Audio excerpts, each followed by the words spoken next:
Maranata,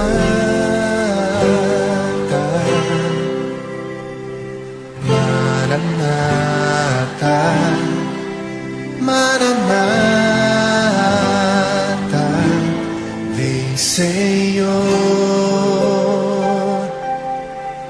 Muito bem, meus queridos irmãos, aqui quem fala é o seu irmão, seu amigo, Bispo Amaro. Quero convidar a você para ouvir mais uma mensagem que o Espírito Santo me deu. Eu tenho a certeza, a convicção, que a palavra de Deus pode mudar a história de qualquer pessoa, contanto que esta pessoa dê ouvido à voz do Senhor. Ouça mais uma mensagem que com certeza sua vida nunca mais será a mesma. Que Deus em Cristo vos abençoe e que no fim desta mensagem você possa dizer: Deus falou comigo. Maranata,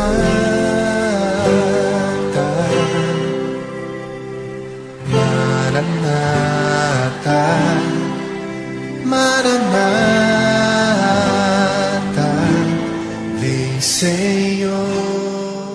Nós vamos precisar de 4 versículos da palavra de Deus para a nossa meditação desta hora.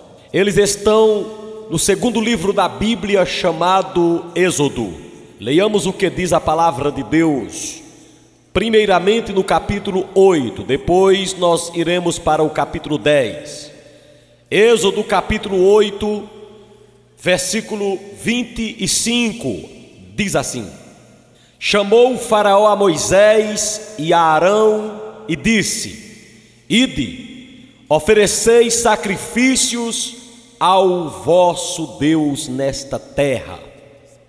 Passemos agora para o versículo 28, diz assim: Então disse Faraó: Deixar-vos-ei ir, para que ofereçais sacrifícios ao Senhor vosso Deus no deserto, somente que, saindo, não vades muito longe, orai também por mim.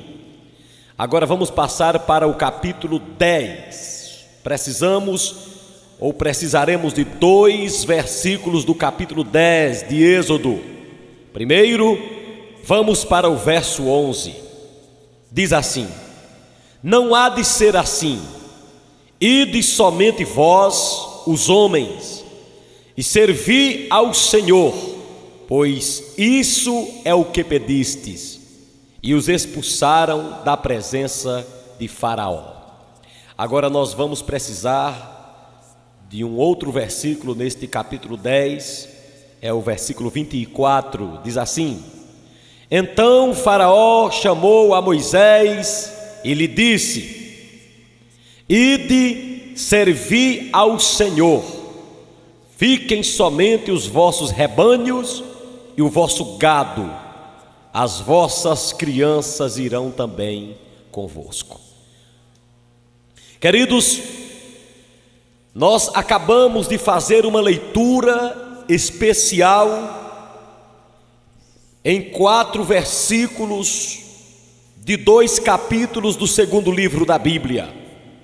2 versículos no capítulo 8 e 2 versículos no capítulo 10. Estes 4 versículos falam de uma permissão, uma liberação feita ou dada pelo rei do Egito ou pelo faraó da época em que viveu Moisés. Este homem, o faraó, ele está conversando com Moisés e seu irmão Arão. Moisés e Arão eram irmãos, e eles estão aqui se apresentando a Faraó, e estão entregando a Faraó, rei do Egito, um recado que Deus mandou dar para ele. O recado era o seguinte: Faraó, o Deus dos hebreus mandou que você libertasse o seu povo que está escravizado aqui no Egito. O recado era esse. Sintetizando, o recado era este: Faraó, o Deus dos hebreus, o Senhor, mandou lhe dizer que você liberte o seu povo, o povo de Deus, o povo dele, que está escravizado aqui no Egito, debaixo das suas mãos. Este era o recado. Deus havia falado com Moisés em cima de um monte, na terra de Midian, que voltasse para o Egito, de onde ele tinha saído, para fazer uma obra de resgate. Deus olhou lá do céu e contemplou na terra Israel, que havia entrado no Egito através da família de Jacó, com pouco mais de 70 pessoas. José foi o primeiro a entrar no Egito como escravo. Depois, quando se tornou governador, ele trouxe sua família toda para escapar da fome na terra do Egito. Então eram 75 pessoas quando entraram no Egito, o povo de Israel, quando entrou lá. Porém, José morreu, e o faraó que conhecia José também morreu. Aquele povo se multiplicou de 70 a 75 almas, ou 75 pessoas. Agora aquele povo já se tornou em milhares de milhares. E quando você lê o começo do livro do Êxodo, ou de Êxodo, você encontra esse povo crescendo tanto, que deixa o faraó da época preocupado, porque todo crescimento traz preocupações em alguém. Uma igreja que cresce enfrenta problemas com pessoas que têm inveja do seu crescimento. Então quem lidera e vê crescimento no seu campo, na sua igreja, se prepare para enfrentar oposições. Pois bem, o faraó da época fez de tudo, mas fez de tudo mesmo, para impedir que o povo de Israel crescesse. Investiu nas parteiras hebreias para que elas matassem as crianças recém-nascidas. Elas não fizeram isso. Deus deu livramento aos bebês. O faraó investiu lançando as criancinhas no Nilo. Mesmo assim o povo continuava crescendo. Moisés foi um homem vitorioso desde bebê. Sua irmã e mãe planejaram uma forma de salvar Moisés. Colocaram-no dentro de um cesto flutuante em cima das águas do rio, e Moisés foi até chegar em frente à filha de Faraó, que o adotou e que o criou no Egito. Foi um milagre, Deus usando a mãe de Moisés e a irmã de Moisés. Então Moisés cresce como filho da filha de Faraó, instruído em toda a ciência egípcia. E quando Moisés já estava homem, com a idade aproximada de 40 anos, Moisés se meteu numa confusão no Egito, tendo ele até assassinado um homem. E por isso ele foi preciso fugir do Egito e ficou na terra de Midian, onde se casou e onde teve filhos. Ali ele passou mais 40 anos.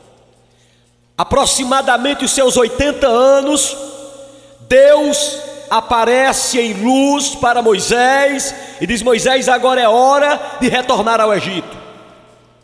Moisés, como qualquer melancólico questionou se era Deus mesmo que estava o mandando para o Egito, ou se era a vontade de Deus mesmo aquela, porque ele até alegou: Senhor, eu não sei falar, não vão me ouvir. Se perguntarem quem me mandou, o que é que eu vou dizer? Deus deu todas as respostas que Moisés precisava ouvir, até que Moisés sendo repreendido pelo Senhor, porque ele não queria ir ao Egito, ele vai, ele aceita o convite, aliás, até obedece à intimação de Deus para ir libertar o povo, porque Deus havia dito a Moisés: eu tenho visto a aflição daquele povo, eu tenho ouvido suas orações, e eu desci para libertar o povo. E Moisés desce com todas as respostas e poderes que Deus poderia dar a um homem, entregou nas mãos de Moisés. E agora, juntamente com Arão, ele há de se apresentar a Faraó como bem se apresentou, e entrega o recado que Deus mandou: viemos aqui para libertar um povo, e você precisa abrir mão para que esse povo saia, para que possa sacrificar ao seu Deus fora do Egito. Esse povo precisa sacrificar o seu Deus, Faraó. Faraó zombou, endureceu o coração e não permitiu que o povo fosse. E então até desafiou Moisés, e Moisés foi preciso fazer um primeiro sinal de frente a Faraó, que foi a transformação de uma vara em uma cobra, o que fez também os feiticeiros do Egito. Daí Moisés começou a invocar o nome do Senhor, e as pragas começaram a vir sobre o Egito. Deus usou Moisés, e Moisés orou ao Senhor, e Deus disse: eu vou mandar uma praga, para que Faraó perceba que eu estou com esse povo. E Deus manda a primeira praga, as águas se tornam em sangue. Faraó se endurece porque os feiticeiros dele fazem a mesma coisa. E Deus manda a segunda praga, a das rãs. Faraó endurece o coração porque os feiticeiros do Egito faziam a mesma coisa. Eles faziam suas bruxarias e apareciam rãs em todo lugar. Faraó endureceu também o coração quando as pragas, os piores, vieram. Todas as vezes que vinha uma praga, Faraó se endurecia, porque tudo que Moisés apresentava como poder de Deus, os feiticeiros também faziam a mesma coisa. E agora, depois de 3 pragas, entramos na 4ª praga. Aliás, encontramos a 4ª praga. Deus envia a 4ª praga, que é a praga das moscas. Agora, Faraó começa a dar propostas para Moisés. Nós podemos notar que Faraó começou a se render, porque ele daqui para frente vai fazer propostas para Moisés e para Arão. E é nisto que eu quero me deter nesta mensagem. Preste atenção, que Faraó faz 4 propostas para Moisés e para Arão. 2 eu já li no capítulo 8, e 2 também eu li no capítulo 10. De antemão quero dizer para vocês que Faraó é um retrato de Satanás na Bíblia. O Egito é um retrato do mundo. Então, quando a gente fala do Egito hoje, a gente está se referindo ao mundo. Quando a gente fala em Faraó hoje, a gente se refere à pessoa de Satanás. Pois bem, as propostas que o Faraó do Egito deu para Moisés e Arão são exatamente as mesmas propostas que Satanás dá para uma pessoa quando aceita Jesus como Salvador. Quando uma pessoa se converte a Cristo, quando uma pessoa passa a seguir a Cristo, Satanás, agora que vê uma perda no seu reino, de uma vida que saiu de suas garras, ele agora vai fazer de tudo para atrapalhar a vida daquele cristão.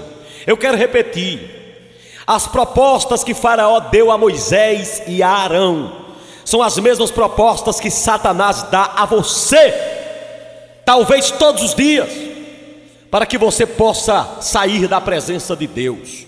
E quero que você preste bastante atenção, que eu vou considerar a primeira proposta, que está no capítulo 8, no verso 25. Faraó chega para Moisés e Arão e diz assim: vão ou ide, ofereceis sacrifícios ao vosso Deus nesta terra. Prestem atenção.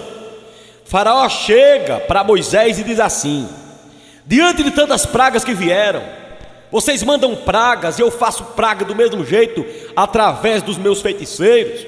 Vamos parar com essa guerra, vamos fazer um acordo. Eu vou permitir vocês irem sacrificar ao Deus de Israel, mas eu permito com a seguinte condição: que vocês façam esses sacrifícios aqui dentro da terra do Egito. Prestem atenção. Se você ler o relato, Moisés não vai aceitar esta proposta de fazer sacrifícios a Deus no Egito. Por que Moisés não aceitou? Ele vai dar suas razões. É só ler que você percebe. Moisés diz claramente, se você ler aí no versos 26 e 27, Moisés vai dizer: não convém que façamos assim. E ele vai dar suas razões por que não convém. Não é conveniente sacrificar a Deus na terra do Egito. O que era que Moisés queria ensinar com isso? Que proposta o diabo dá hoje para o crente, parecida com a proposta de Faraó: sacrifiquem ao vosso Deus aqui no Egito. Eu já disse que Faraó representa Satanás e o Egito representa o mundo. Então a proposta, sacrifiquem ao vosso Deus aqui nesta terra do Egito, representa a seguinte proposta do diabo hoje: seja crente, vá para a igreja, mas permaneça no mundo. É isso. Seja crente, seja evangélico, pode se tornar evangélico, não há problema não, contanto que você seja crente e viva também no Egito. Contanto que você seja da igreja, mas também você seja do mundo. Queridos, e quantos não têm aceito esta proposta? Quantos milhões de evangélicos o IBGE estima-se que temos no Brasil? As igrejas estão cheias, graças a Deus, pelo número de pessoas nas igrejas hoje. Claro, temos que glorificar o Senhor. Mas eu pergunto: quem está realmente só na igreja? Quem é que não está na igreja e no Egito do mesmo jeito? Quantos não estão sacrificando a Deus na igreja, mas sacrificando também a Satanás ou no mundo, assim como o Faraó propôs para Moisés e para Arão? É tanto que não é difícil você encontrar um crente na igreja e no adultério. Não é difícil você encontrar um crente na igreja e com um namoro imoral. Não é difícil você encontrar um cristão ou um crente que está na igreja e no Egito da enrolação, da embrulhação, da calotagem. Não é difícil você encontrar uma pessoa que está dentro da igreja e não tem palavras, não honra com a sua palavra. Não é difícil você encontrar um crente na igreja, mas que anda no meio da rua com vestes horríveis, vestes decotadas e transparentes e apertadas por demais, causando com essa sensualidade, um pecado na mente de outras pessoas, até um adultério psicológico. Não é difícil você encontrar um crente sacrificando a Deus no altar e com uma intriga com alguém que está dentro da própria igreja. Não é difícil você encontrar um jovem crente na igreja que namora com duas ao mesmo tempo, ou que fica com uma hoje e outra amanhã, namorando sem compromisso. Não é difícil você encontrar um crente que oferta, dizima, está na igreja o tempo todo, mas está no mundo da desobediência aos pais. Não é difícil você encontrar um crente que está sacrificando a Deus dentro da igreja, mas em casa ele é um marido espancador e um pai brutão. Não é difícil você encontrar um crente que está na igreja sacrificando ao Senhor, mas é um patrão que faz do seu empregado um escravo. Não é difícil você encontrar um crente que está dentro da igreja sacrificando ao Senhor, mas que está no mundo da desobediência aos seus patrões, que trabalha só na frente do patrão, mas quando o patrão dá as costas, ele faz o que quer. Não é difícil encontrar alguém sacrificando a Deus dentro do Egito. Não é fácil, aliás, não é difícil você encontrar crente. Crente você encontra em toda parte. Evangélico parece que virou moda. Ser crente e Coca-Cola parece que é a moda, e nunca cai de moda, só faz crescer de moda. Mesmo que digam que encontraram um rato dentro da Coca-Cola, parece que isso faz ajudar que ela venda mais. Então não é difícil encontrar um crente. O que é difícil se encontrar, eu posso até dizer, é um crente que sacrifique a Deus fora do Egito. Aí eu posso dizer que pode ser difícil. Eu posso dizer que é até difícil encontrar alguém que seja comprometido 100% com o reino de Deus. Onde é que eu encontro um crente? Posso encontrar, mas a dificuldade pode ser muito grande. Onde é que eu encontro um crente que está com Deus na igreja, mas não desobedece o pastor lá fora, não fala mal da sua própria igreja e não ajuda os outros a falarem de um outro irmão que cai? Onde é que eu encontro um crente que também não tem barreira com outro crente?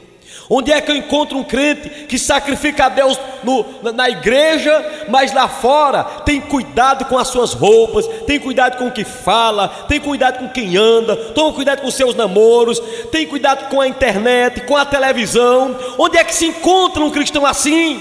É impossível? Não é, mas é difícil. Não é fácil encontrar um crente que diga que nem Moisés. Não é conveniente. Não convém que eu viva dentro da igreja e dando mau testemunho lá fora. Eu estou falando para você que está me ouvindo agora, querido. A Bíblia Sagrada diz que o homem tem que ser sim, sim e não, não.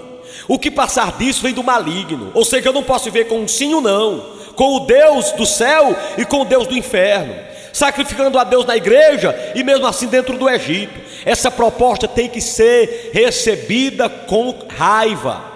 Essa proposta do diabo de servir a Deus e continuar no Egito deve ser repugnada. Você que aceitou a Jesus como Salvador, prefira Jesus e abandone o mundo. Não estou dizendo que você se tranque num quarto e fique longe das pessoas, seja inimigo de quem nos converte, de quem não é crente ainda. Não estou dizendo isso não, porque assim Jesus falou que seria necessário você sair dessa terra. Estou falando do envolvimento com o pecado. Estou falando daquele envolvimento que traz para você consequências pecaminosas e afasta o Espírito Santo de você.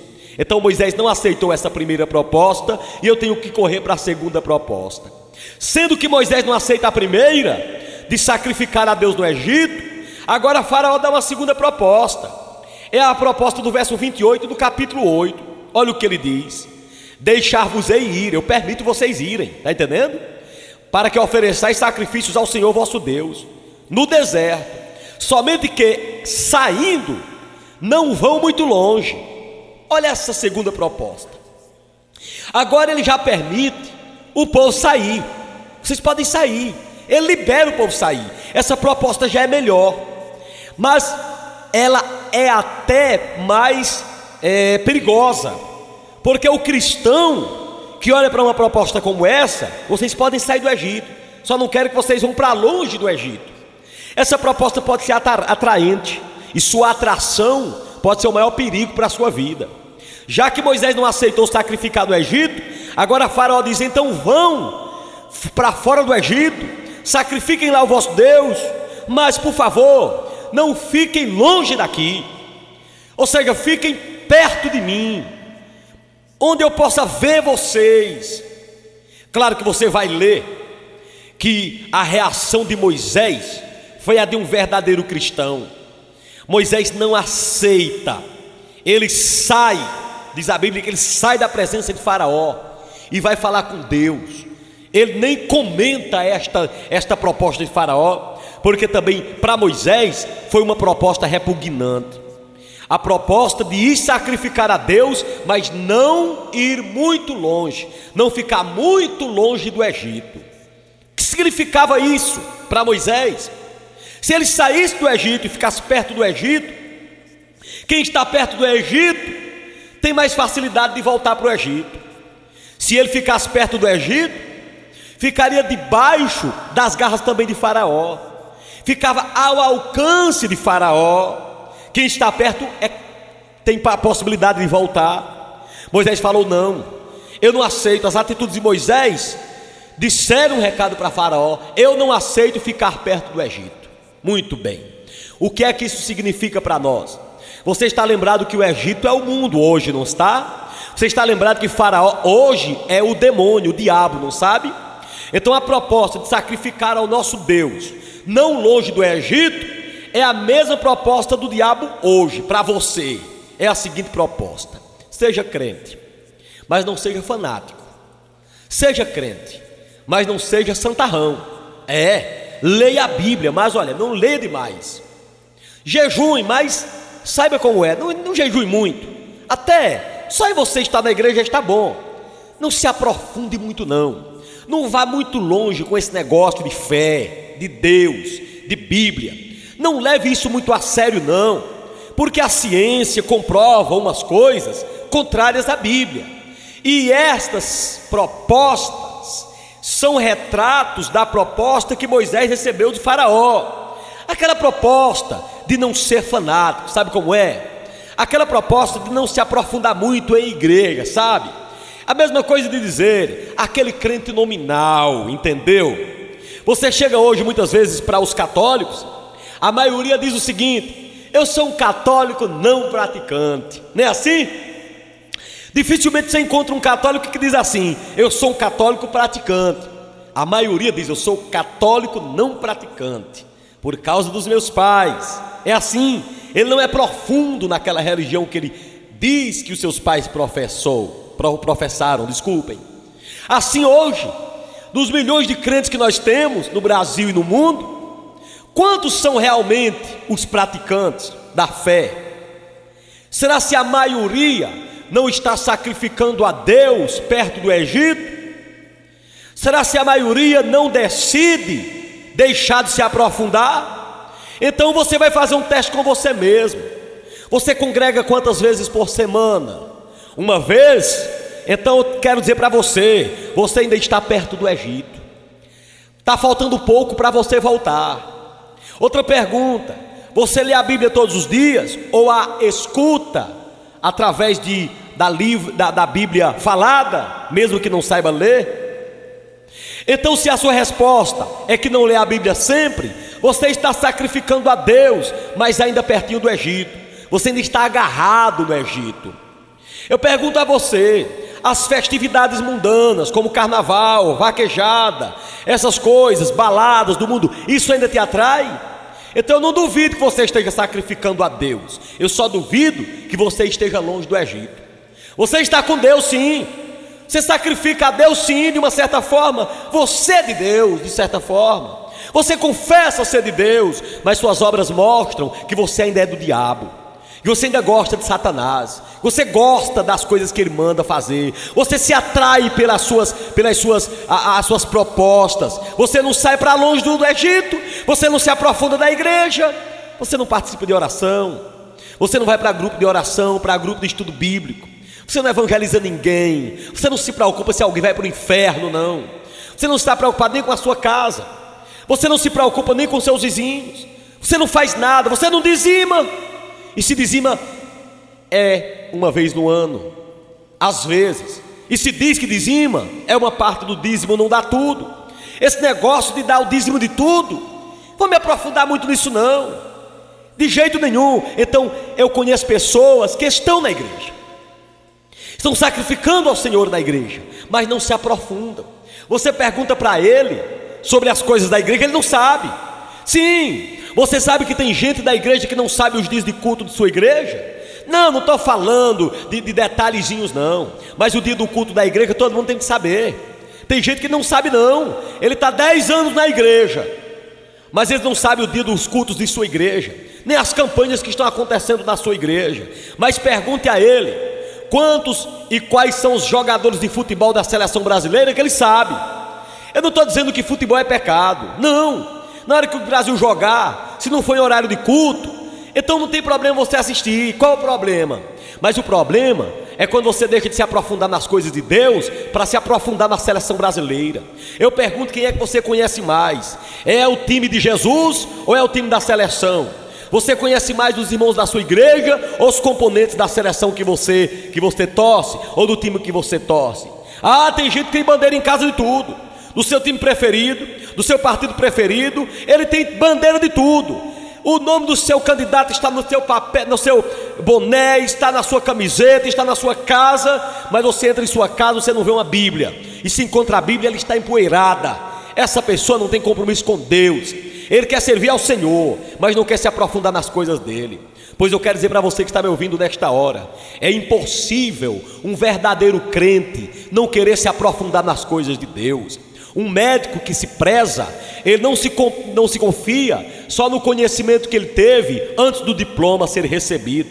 Ele há de se aprofundar mais. Um cantor que grava um CD, o próximo ele quer fazer melhor do que este que ele fez agora, porque ele se aprofunda mais naquilo que ele pretende realizar para a sua vida. Todo bom profissional se aprofunda, mergulha naquela área que ele escolheu para executar, para ajudar as pessoas ou para ganhar sua vida. E porque você é um cristão e não se aprofunda nas coisas de Deus? Você quer Deus, mas quer ficar na beira do Egito. Você quer o Senhor, mas não quer se aprofundar na sua presença. Como que você vai receber um dom do Espírito Santo? Como que você vai orar em alguém e alguém vai ser curado? Como que você vai orar em alguém e os dons do Espírito Santo descerão sobre ele? Como que você será um professor um dia da casa do Senhor? E tem muita gente relaxada, sem futuro e sem vergonha, que nem você, ainda pensa em ser pastor, ainda se prepara para ir para a obra. Como que tu faz para a obra, se você não se aprofunda nas coisas de Deus? A obra é para quem se aprofunda. A obra de Deus é para quem mergulha na Bíblia, para quem sobe monte, para quem jejua profundamente, para quem se reserva para Deus. Quem não se aprofunda nas coisas de Deus não presta para fazer a obra do Senhor. Esse pode ser até vomitado da boca do Senhor a qualquer momento. Essa foi a segunda proposta que Faraó fez a Moisés, ele não aceitou. A primeira foi: sacrifique a Deus, mas fique no Egito. A segunda é: saia do Egito, mas fique perto dele. Eu preciso correr para apresentar a terceira proposta. Está no capítulo 10, eu já li. Eu vou ler novamente o que é que diz aqui a palavra do Senhor no verso 11. Faraó diz a Moisés: não há de ser assim. Ide somente os vossos homens, ou os homens, vós os homens, e servi ao Senhor. Isso é o que pedistes. O que é isso? Ide somente os homens, só os homens. Faraó estava dizendo o seguinte: o que ele queria dizer é o seguinte: vocês querem sair do Egito? Queremos. Querem ir para longe do Egito? Queremos. Então vamos fazer o seguinte: vocês deixam aqui os vossos jovens, os vossos velhos, os vossos filhos, as filhas, as mulheres de vocês, deixa a família de vocês aqui e vão embora só os homens. Se você ler aqui, Moisés repugna esta proposta de Satanás ou de Faraó. Moisés está dizendo: jamais. Moisés diz: jamais nós sairemos daqui, jamais nós sairemos daqui e deixaremos nossas famílias aqui. Nós vamos, todo mundo, nós vamos, nós os homens, nós vamos levar os nossos velhos, isso, vamos levar nossas filhas, nossos filhos, ou seja, a nossa família todinha vai. E Faraó está dizendo: não, vocês devem ir somente os homens, eu só libero os homens para ir. E Moisés está batendo forte: nós vamos levar todo mundo, vamos deixar ninguém aqui, vamos levar os meninos, as meninas, vamos levar todo mundo, os jovens, a família vai ter que ir conosco. Sabe o que é que Moisés está dizendo aqui a Faraó? Faraó, você acha que a gente vai sair daqui, os homens, e vamos deixar nossa família aqui? O coração da gente está onde a família da gente está. Se nós sairmos daqui e formos sacrificar o nosso Deus fora do Egito e deixarmos a nossa família aqui no Egito, a gente vai querer voltar para cá, e a gente não quer voltar para cá não. Vamos levar todo mundo da nossa família. Isso é o que Moisés está dizendo a Faraó, repugnando a ideia de sair do Egito e deixar a família no Egito. Agora eu quero falar com você, meu irmão, você que aceitou a Jesus como Salvador. Essa mesma proposta Satanás tem dado para muitos crentes hoje, e eles têm aceito. Como, Bispo Omar? Eu explico. Quando você vê um crente, que ele é tão crente, tem Bíblia de todo jeito em casa, canta louvores a Deus toda hora, anda todo engravatadozinho, entendeu? Para parecer realmente uma fé, mesmo que seja tudo do estereótipo. Mas quando você vê um crente dessa natureza, você perguntar: onde está a sua família? E ele disser: não, eu não gosto de levar muito minha família para a igreja não, os meninos ficam em casa. Depois que o bebê nasceu, a mulher tem que ficar em casa, cuidando dele. Mas por quê, meu irmão? Não por causa do barulho do som da igreja. Que é isso, irmão? Não por causa do sereno da noite, porque ofende a ele. Meu irmão, deixa de ser besta, meu irmão. Deixa de ser abestado, como diz aqui o nordestino. Você pode até dizer: Bispo Amaro, a Bíblia diz que não pode chamar o irmão de tolo, mas o contexto lá é tolo diferente. É tolo em outro sentido espiritual, mas no sentido que você está indo, você é um tolo. Você está deixando Satanás ludibriar sua mente. Você era tão fiel a Deus até o dia que seu filho nasceu. Era você e sua esposa na casa do Senhor toda hora, e agora Satanás está fazendo você de besta, rapaz. Você deixa sua esposa em casa com os filhos e você vai para a igreja. Com qual cara você entrega a Santa Ceia na igreja? Irresponsável. Com qual cara você discute com alguém para se firmar na fé, rapaz? Deixa de ser relaxado, rapaz. Cadê tua esposa na igreja, rapaz? Cadê teus filhos na igreja, meu amigo? Sim, tem gente que está na casa do Senhor, mas não se preocupa com os filhos, não.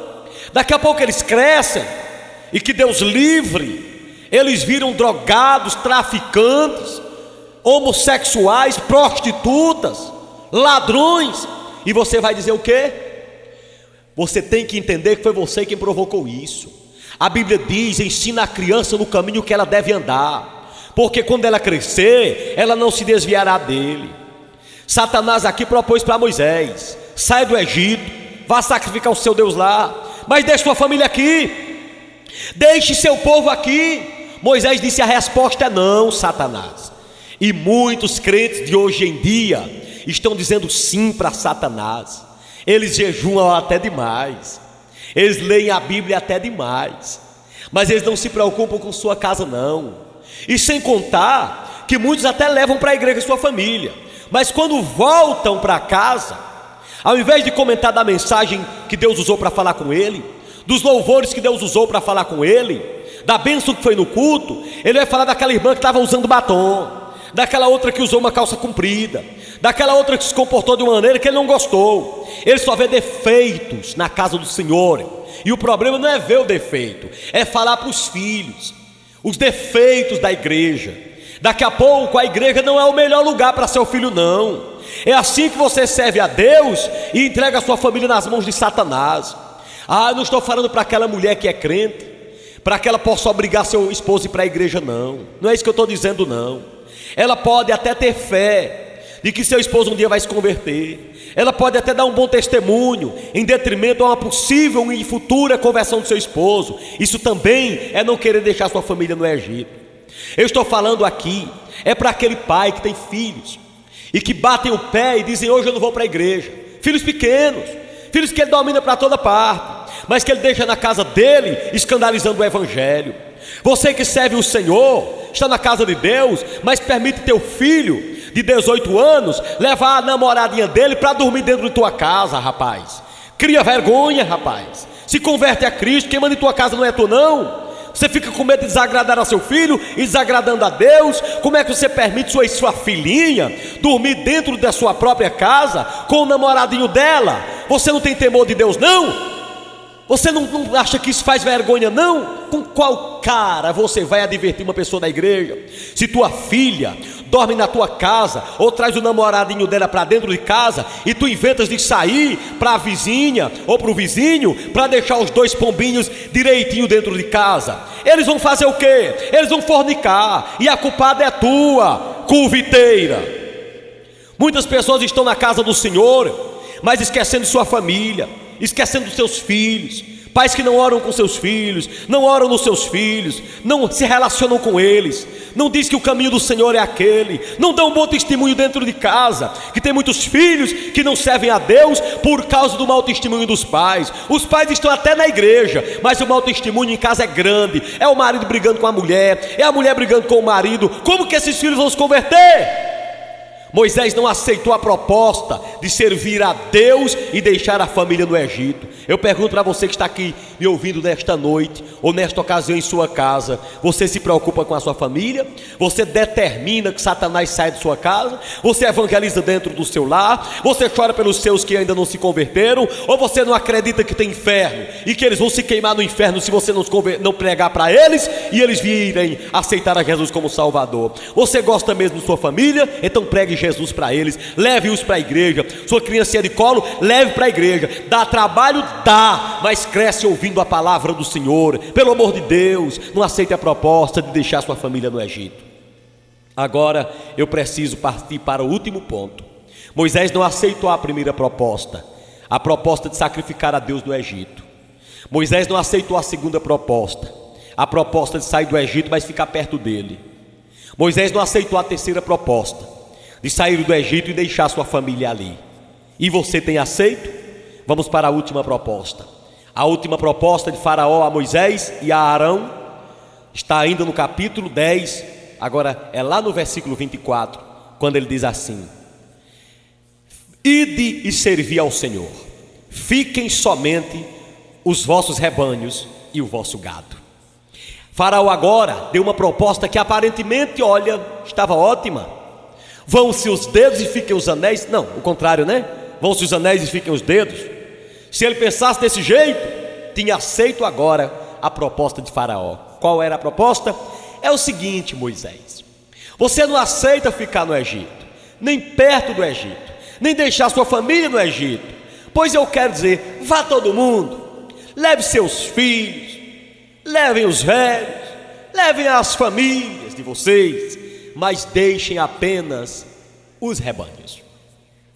Você vai ler que Faraó recebe a seguinte resposta de Moisés: Faraó, nós não deixaremos nada aqui no Egito. Você é quem tem de nos dar provisões do Egito para oferecermos ao Senhor no deserto. E se você ler, o Egito teve que dar riquezas mesmo ao povo de Israel. O Egito teve que entregar o que tinha para o povo de Israel sair dali com riquezas. Quer dizer, enquanto Faraó disse assim: deixe as riquezas de vocês aqui, o rebanho de vocês, as ovelhas de vocês, Moisés, como homem determinado, chegou e disse: Faraó, filho do diabo, em outras palavras, você é quem vai dar o seu rebanho para a gente levar. Que determinação, não é verdade? Queridos, o que representava esta proposta? A proposta era a seguinte: você deixa o rebanho aqui e vai embora. Por quê? O que era que Faraó queria com isso? O rebanho servia para duas coisas. Servia primeiro para a alimentação. Pode gravar isso? Servia para a alimentação do povo. Também servia para o sacrifício do culto. Então, alimento e sacrifício só podia existir se existisse um rebanho. Se Moisés deixasse o rebanho no Egito, logo ele voltava, porque se acabaria os alimentos do caminho. Não teria mais agora a vaca boa de leite, a cabra boa de leite, para tomar o leite dela e se fortificar, ou fazer o queijo, ou a coalhada no caminho. Moisés disse: não, se eu deixar o rebanho, nós vamos morrer de fome, e teremos que voltar para cá. Ninguém quer voltar para cá não, nós queremos nossas ovelhas, é delas que nós tiramos o nosso alimento. E aqui eu paro um pouco, prestem muita atenção. Há muitos crentes que já saíram do Egito, estão fora do Egito, estão na igreja, mas não se alimentam das coisas de Deus, não estão preocupados com o rebanho, ou seja, com aquilo que ele alimenta. E o que é que nos traz alimento hoje? A palavra de Deus nos alimenta. O que é que nos alimenta hoje? A Santa Ceia nos alimenta. Jesus disse: a minha carne é verdadeira comida, e o meu sangue é verdadeira bebida. Quando nós ceiamos, não os alimentos em si que ali estão, o pão e o vinho, mas ali representa o corpo e o sangue de Cristo que nos alimentam. A palavra de Deus é o nosso alimento. Você já viu aquele cristão que você olha para ele e parece que ele está acabando de morrer? Ele não conhece Deus, não conhece a Bíblia, tão fraco, ele está no mais ou menos e no talvez toda hora. Irmão, como você está na fé? Mais ou menos. Irmão, como você está com Cristo? Deus sabe. Olha, eu vou te falar uma coisa, eu me revolto tanto com essa frasezinha, essas duas palavras, Deus sabe, bispo, pelo amor de Deus, olha, eu não estou me preocupando dizendo que Deus não sabe, não, Ele sabe. Eu me revolto com esse Deus sabe desenfreado na boca de muita gente, que bota a culpa em Deus, que só Ele sabe, quando você mesmo sabe o que está fazendo. E sabe quem foi que disse o primeiro Deus sabe da Bíblia? Foi o Satanás. Eva, Deus sabe que no dia que você comer dessa fruta, você vai ser igual a Ele. Então tem muita gente que fica, você pergunta para ela, você está firme no Senhor? Deus sabe. Você vai para a igreja hoje? Deus sabe. Você vai ler a Bíblia hoje? Deus sabe. Você vai evangelizar? Só Deus sabe. E você também não sabe não. Você não pode fazer planos espirituais não e dizer em nome de Jesus eu vou para a igreja, em nome de Jesus eu vou evangelizar, em nome de Jesus eu vou me firmar na fé, em nome de Jesus eu vou fazer a obra do Senhor. Só Deus sabe. Esse Deus sabe, você diz, é porque reconhece a onisciência de Deus ou é uma escapatória para pecar? Se ajeita, crente. Ou tu és ou não és, ou vive com Deus ou não vive. Se tu não te alimentares das coisas de Deus, tu vais morrer. Quem não se alimenta se enfraquece. Quem enfraquece-se morre, adoece e morre. Veja bem, Moisés disse: eu não deixo o rebanho no Egito, eu preciso de alimento. Se eu não me alimentar eu enfraqueço. Se eu enfraquecer eu adoeço. Se eu adoecer eu morro, e eu não quero morrer. Eu pergunto a você, você quer que o diabo lhe mate na fé? Você não sabe o número de pessoas desviadas que tem aí do evangelho não? Que começaram deixando de se alimentar da palavra de Deus, deixa de se alimentar das coisas de Deus, para se alimentar da novela, e do Faustão, e do Gugu, e da Xuxa, e de outras coisas indecentes que a televisão brasileira mostra. Então se alimente das coisas de Deus, senão você morre na fé. Mas eu termino aqui fazendo uma última consideração a respeito do rebanho. O rebanho não servia apenas para alimentar. O texto em seguida vai até dizer que o rebanho serviria para sacrificar. Só tinha culto se tivesse um rebanho. O culto só era completo se tivesse um cordeiro para matar e oferecer ao Senhor. Então, deixa eu terminar dizendo aqui. Sabe por que Moisés não deixou no Egito seu rebanho? Porque Moisés queria fazer culto. E o culto de Moisés tinha que ser completo. E para ser completo tinha que ter rebanho, tinha que ter cordeiro, tinha que ter ovelha. Assim eu quero perguntar a você que está aqui me ouvindo nesta hora: você não tem aceito essa proposta de deixar seu rebanho no Egito não? Você não sabe que o crente não pode viver sem culto? Você não sabe que o crente que se afasta dos cultos, ele morre na fé? A Bíblia diz: uma coisa peço ao Senhor e a buscarei todos os dias da minha vida, que eu possa viver na casa do Senhor todos os dias da minha vida, para contemplar a beleza do Senhor e meditar no seu santo templo. Você não sabe que o salmista Davi disse: alegrei-me quando me disseram vamos à casa do Senhor, não? Você não sabe que o escritor aos Hebreus diz que enquanto mais você vê que a vinda de Jesus se aproxima, você deve congregar e jamais fazer como aqueles irmãos que têm o costume de se afastar de sua congregação, não? Como é que você deixa os cultos na sua casa, na casa do Senhor, e vai fazer o que não deveria fazer? Você troca 1h30 na presença de Deus para estar em outras presenças. Então, você que não valoriza o culto, como você quer crescer? Você que está na igreja só na hora do louvor, por causa da batucada, você que gosta de batucadas na igreja, mas esquece da palavra. Ainda tem outros que chegam na igreja só na hora da palavra, mas não chegam na hora do louvor. O culto tem que ser completo. Se você não faz um culto completo a Deus, você deixou o seu rebanho no Egito. E ainda quero terminar dizendo uma coisa: que esse rebanho para oferecer ao Senhor, como sacrifício e culto, representava também a tua oferta a Deus. Aquela parte financeira que você oferece na obra do Senhor, na casa de Deus, representa o dízimo e a oferta, que é apresentado na Bíblia, contrário a o que muitos dizem, no Antigo e no Novo Testamento, e até antes da lei, dentro da lei e depois da lei, atendendo a todas as exigências hermenêuticas e homiléticas para o crente do Novo Testamento, entregá-los completamente na igreja do Senhor. Muita gente quer encontrar base na Bíblia para não dar o dízimo. Só se você quiser ser ladrão. A base é essa: não deu é ladrão, não deu é desobediência a Deus. E é dar de tudo. Trazem todos os trazem todos os dízimos à casa do Senhor, para que haja mantimento em minha casa, diz o Senhor. É Ele quem diz: Não, mas ela é em Malaquias, e Malaquias não é Bíblia não, só não serve quando fala em dízimo, mas quando fala em outra coisa serve. Então rasga todo. Lá diz também que Deus é imutável, que Ele não muda, então rasgue. Então Deus passou a ser mutável por causa disso. Ele muda, porque é no livro de Malaquias. Queridos, a Bíblia Sagrada é Bíblia de Gênesis a Apocalipse. O que ela diz está dito. Deixar as ovelhas no Egito é deixar de entregar seu dízimo na casa de Deus, entregar sua oferta na casa de Deus. Há muita gente que entrega pouca coisa demais na igreja. Eu sei que tem pastores ladrões, bispos ladrões, pessoas fazendo lavagem de dinheiro dentro das igrejas, campanhas para arrecadar muitos dinheiros. Ainda tem gente boba que entra nessa, de dar dinheiro para conquistar a bênção, de dar dinheiro até para ganhar salvação, parece. Sim, e tem gente que é paparicado dentro de igrejas porque tem dinheiro. Eu não estou falando disso não, eu estou falando de obediência a Deus. Escolha uma igreja séria, um pastor sério, e confie nas mãos dele os dízimos e as ofertas da casa do Senhor, porque se ele é um homem de Deus, ele vai plantar numa boa terra, e quem planta numa boa terra, colhe a 30, a 60 e a 100 por um. Não aceita as propostas do diabo não. Diga não para Satanás nessa hora, meu irmão. Repreenda Satanás de sua vida.